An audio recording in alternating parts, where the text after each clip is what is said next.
Thank you for tuning into our seller interview series. Up today, we've got a two-site Amazon Associates business package for sale in the general and health and beauty niche. Created in August of 2013, this business makes $9,271 per month in net profit, and the listing number for the business is 44352. We do this interview to give potential buyers more information about both the seller and the businesses they're looking to purchase. We hope these insights are helpful for you in making a buying decision. We've got the seller with us today to go through the business and cover everything from niche selection to traffic and monetization. How are you doing today, Jay? Hey, I'm good. Happy to be here today. Yeah, I appreciate you taking the time with me today and, sitting down to have a chat. Sure. My pleasure. Yeah, and before we dive into the questions that I have for you, I want to go ahead and run through a quick summary of the business. Again, the business was built in August of 2013, has a monthly revenue of $9,658, expenses of $388 to make for a net profit of $9,271, which is generated on a 12-month average. Included in sale of this business are the 2 site domains, 3 redirected domains to one of the sites, and all site content and files. Jay, can you tell us a little bit about your background in building and running online businesses? Right. So back around 2012, I got interested in building niche sites. So I actually created maybe 5 to 10 small niche sites, really small ones, maybe anywhere between 5 to 10 pages of content. And at that time, they did very well. But after a while, it got affected because Google kind of changed their whole algorithm. There were penalties and so on. So I decided that maybe small niche sites weren't the way to go. So I was looking for something that was more sustainable. So I decided to look into creating a site with much more content. And that was kind of the beginning of how the site was created. So what I did at that point of time was to look at sites that were being sold on auctions. So this site, the bigger site that we're talking about today, was actually purchased from an auction from Snack Names back in late 2013. So after we purchased this website, we went on to a lot of content onto the website. We started out the website from scratch, even though the domain itself is not a new one, but the website itself, the design, in terms of content, everything was brand new. We created everything from scratch. And I think it did help a lot that the site was already established, meaning that it had a lot of links coming from reputable websites. So in terms of getting the site visible, having traffic, it wasn't that much of a difficult task. So we actually got it started quite fast. So within, say, 3 to 6 months, we were seeing quite a significant amount of traffic coming into various pages on the website. And we gradually built up the site from there, expanded into different sub-niches. And I think by the end of 2014 or 2015, the site was doing very well. Yeah, so that's kind of the gist of how this whole website got started. And, as you and I were speaking about before our call started here, you had previously listed the business to be sold a couple years ago and then took it off, and now here you're selling again. So first off, why are you selling today? And also talk about your decision to pull it from Marketplace a couple years ago. Right. The main reason why I'm selling this business today is because I'm seeing myself getting more and more of my time and attention focused on a new business. Well, actually, it's not a new business because I've been already doing this physical product business for maybe 2 years now. It started in late 2015. So as I scaled the physical products business, I find that I'm putting in more and more time into it. And right now, I'm also having new partners coming to join me in the new business. So again, I'm putting a lot more time into the other business, and I'm finding that I'm not dedicating enough time into this business. And I'm kind of moving away from website content, website development. So I'm not so much in touch, if you know what I mean. I'm not so on top of all the new developments anymore. So I think that if someone else who's more in touch with web development or even has no experience but just wants to get into this web content development business and maybe has a bit more know-how, why not take this business and grow it, put in more time and take it to bigger heights than what I can do now? Yeah, so that's the basic reason why I'm selling the website. Yeah, and that's totally fair. If you don't have the time to invest in growing this, then, sell it and pass it on to someone who can. But so talking about a couple of years ago when it was delisted, can you talk about why that was? Okay, what happened was we already listed the website on Empires as well, and we I actually did the interview back then as well. So right around February 2015, one of the pages was affected by a negative SEO issue, meaning that we saw a lot of links coming from not so good websites, mass links, focused keywords. It was clear that someone was targeting one of our web pages. And that page was actually generating a significant portion of the revenues, not the entire revenues of the website, but a significant portion of revenues. So we had to make a decision right then whether to kind of delete the page from the website or to let it stay. So after consulting with many experts in SEO and content development, we decided that the best strategy was to let go of this page. So we deleted this page.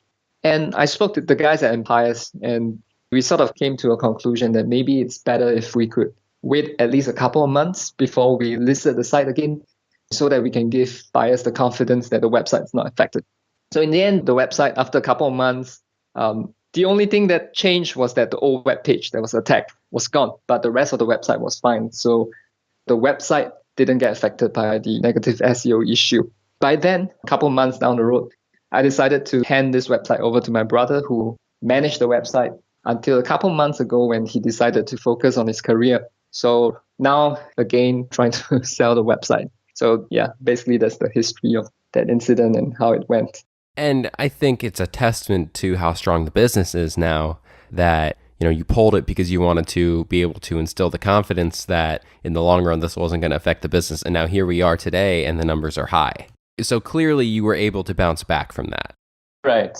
So when you look at the numbers for the last year, you see that, something common you see with Amazon associate sites is they're relatively flat, relatively consistent throughout the year. When you look at this, you see, decently consistent, hovering around $6,000-ish. And then in November, there's this huge spike of up to $25,000 in net profit. Or December, not November. What happened in December? Well, actually, we get a lot of holiday traffic. You were right in saying that it starts in November. Actually, it starts in November. You see a rise in traffic, and which spikes heavily in December. So the 2 months, November and December, we see a lot of traffic. Basically, people shopping for holiday gifts, seasonal products, because the website ranks for a lot of keywords that are relevant to holiday-related products. So that's the main reason why you see a huge increase in traffic. And that actually accounts for quite a bit of our revenues as well. Is that something that happened every year with this business? Yes, I would say that ever since the website was started, we have seen this every year. How much time would you say that you are actively putting into the business to maintain it as is? Right now, I'm putting in around 5 hours every week. So I'll give you the sort of a quick breakdown of what I do every week. Yeah, go for it. Right. So basically what I'm doing is, I need to check that article drafts. We have a part-time writer that's putting up content on the website. So she writes maybe 1 or 2 articles every 1 or 2 weeks. So I would say an average of 2 articles per month at the current rate. So every week or every 2 weeks, we'll have to go in to check the article drafts. Nothing is wrong with the article. It reads well. The descriptions, the titles, everything is okay in terms of SEO, and then we publish them. Okay, so that's the one thing that we do every week. The other thing that we do is to check nothing is happening in terms of links. No strange links are coming to the website. The link profile looks okay. So we use a tool called Ahrefs to do that. So we'll go in and take a look to see if everything is fine. And we do that maybe once every week, sometimes once every 2 weeks. And we also look through the pages on the website just to see that the affiliate links are okay. They are linking to products that are live on Amazon. So that's probably the bulk of what we have to do with the website at this point of time. And it takes around, I would say, 5 hours a week. And some of these tasks I actually hand over to a VA, my virtual assistant, to do. So I do personally Yeah, I was just going to ask, is that VA and the part-time writer you have, are they willing to continue working with the business after a new owner takes over? For the writer, I think the writer will be fine with continuing with the new owner. But the VA, because the VA is spending maybe only 10% of the time on this particular business. So I'm not sure how the specific arrangement will work out, because we prefer her to be working with us full time. But we'll definitely make sure that what she's doing in terms of her task is properly handed to the next owner or the owner's assistant, which I don't think is very difficult, because the tasks actually well documented, and the steps are quite clear on how to finish them. How does the business package primarily make money? Are the sites pretty even, or does one outperform the other? Do you mean the different pages? Yes, the different pages. I would say 5 of the pages probably make 90% of the revenues from the website. So there's maybe 5 to 10 pages that are attracting the bulk of the traffic. And when I say bulk of the traffic, I'm also referring to traffic that comes in during the holiday seasons, November, December. So we're seeing traffic coming into 5 to 10 of these pages. We have about 120 to 150 pieces of unique content, but in terms of monetization, is quite heavily focused on maybe 10 of the pages. Do you feel like, is there any reason for that? Are they just recommending more sought after products, so more people are searching for those products, clicking through to those pages, and then buying the products you're recommending? Or do those pages have better SEO work? Or, why are those pages outperforming the others? Okay, one reason why some of those pages are doing better is because, we've done more focused SEO work on those pages. So we've put in more links to the website, more internal linking. So the pages tend to rank better organically on Google. The other web pages, they seem to have gained traction on their own. So they probably rank for keywords that are heavily searched for. So people tend to search them much more than the other pages. So they get a lot of traffic coming to them compared to the other pages that are not so visible or heavily searched. What do you feel are the big opportunities for growth that a new owner could take advantage of? Okay, I think one area of growth is to look outside Amazon, because right now, obviously, we are very focused on Amazon Associates. So I think the new owner can focus on other forms of monetization, maybe looking at even at Google AdWords, looking at CPA offers, because the websites focus on broad range of products that could lend themselves to other forms of monetization. So we didn't have the time to implement them. So right now it's still very primarily on Amazon Associates. So that's something that the new owner can try. I think there's a lot of opportunity in that. And also because the websites have a good domain authority and they have a lot of good links coming to them, they actually have a lot of keywords that are ranking on the second and third pages of Google. So if someone were to take this website and use a tool, maybe Ahrefs or even SEMrush, and look at the keywords that are ranking currently on Google, not on the first page, maybe the second page or the third page or even the fourth page, and do more focused SEO work on those keywords and perhaps making them visible on the first page, I think that will generate a lot more traffic to those pages. So as I mentioned, this ties into what I mentioned earlier, why some pages have so much more visibility compared to the other pages. It's not that the other pages are not doing as well, but maybe because we haven't put so much focus on in terms of SEO or making the pages visible. There are in fact a lot of keywords that are kind of under the radar on the third page, fourth page of Google that the new owner can try to focus on or target. And if done right, I think that is in itself has a lot of opportunities. Do you feel like a new owner should look at adding some other forms of marketing, like for instance, starting email marketing or social media marketing or even pay-per-click ads? Yeah, because right now we are very heavily focused on organic traffic. So we have not had an email list, nor do we have a social media presence. And given the amount of traffic that's coming to the website, significant amount of traffic coming in, I think the new owner can definitely tap into that and look into ways to capture email addresses or even craft a social presence that they could possibly monetize down the road.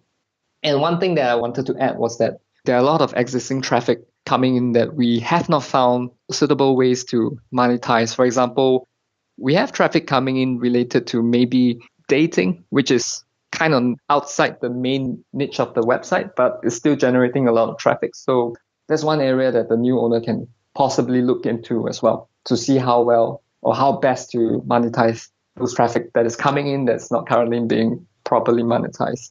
Do you feel like there are any potential risks associated with this business? Well, the fact that 90% of the traffic is coming organically, I think that could be one risk, because that means that the website and the traffic is subjected to changes in the algorithm of Google.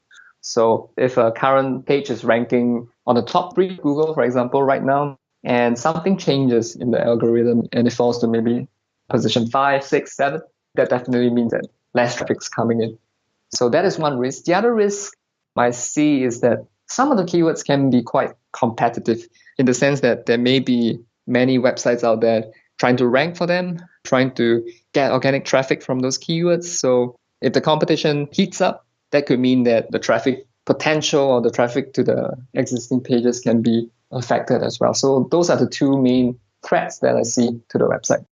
You have a PBN with the website, correct? Yes, we currently have about 25 to 27 PBN websites pointing to the two domains. So that's included in the sale as well. So when a new owner takes over that, all of that will be transferred over to the new owner. They don't have to worry about that. Right. The domains will be transferred to them as well as the hosting. So it will be transferred to them as a package. Mm-hmm. Would you commit to a non-compete? Yes, definitely. And how much support are you willing to offer a buyer during the transition period? Would you commit to email, Skype calls? How much time and effort would you put in to make sure they're up to speed? Well, I'll commit 60 days in terms of email communication. And I'd say up to 8 hours of Skype calls. I think that would be reasonable. Also within a 60-day period, just to make sure that the new buyer gets up to speed with what's required to maintain and run the site. Mm-hmm. And that definitely, 6 months is definitely reasonable. So are you open to discussing something like an earnout? Which means that the payout is staggered? Yeah, it means that the payout would be staggered over the, let's say they pay like 75% up front or something like that, and then pay the remainder over the coming months. Yeah, we'll be open to that, definitely. Awesome. Jay, thank you so much. I really appreciate you taking the time to be on with me today. I do have one more question for you. Mm-hmm. Before we get to that, though, I want to go ahead and run through that quick summary of the business again. Sure. The business was built in August of 2013, has a monthly revenue of $9,658, expenses of $388 to make for a net profit of $9,271, which is generated on a 12-month average. Included in the sale of this business are the 2 site domains, 3 redirected domains to one of the sites, and all site content and files. Jay, can you just kind of recap everything we spoke about and, in your words, give me your best 30-second pitch on why this is a business worth buying? Well, these 2 websites, they are focused on broad niches. So the new owner is free to expand into sub-niches or redesign or revamp the website as they desire because of how the website is. And I think the second point is that existing traffic, we haven't completely optimized them. So the new owner can try their best to monetize the new traffic. I mean, not new traffic, but existing traffic that we haven't already monetized. Like what we mentioned, there are a lot of keywords that are stuck on the second, third pages that we haven't really looked into. And that is a huge opportunity for the new owner, I think. If he or she does targeted SEO or content marketing, that can really help the site to expand very fast. Yeah, for sure. You just have to look back at the numbers and see that, due to the seasonality of it, the end of the year is going to be a huge spike for you. But also that the rest of the year, it's not like you're not going to be making any money. You're still going to be making $5,000, $6,000 with this big spike at the end of the year. And, Amazon associate sites are generally pretty passive if you want them to be. There are some day-to-day tasks in terms of just maintaining and checking the stuff, but, you can definitely hand some of that stuff off to a VA if you so desire. And there are plenty of opportunities to try to drive more traffic to the site, using social media, trying to generate an email list, doing pay-per-click ads. There are a lot of opportunities to try to grow this as well. Right, sure. Mm-hmm. Jay, thank you so much for the time today. Thank you. If you're watching this on YouTube, subscribe to our channel. And if you want more information, the link will be below the video that will take you to this marketplace listing. If you're watching this on the listing site and want more information, become a depositor today. When you make the deposit, one of our business advisors will be in contact with you. You will be given everything you need to review this business. Have a great day.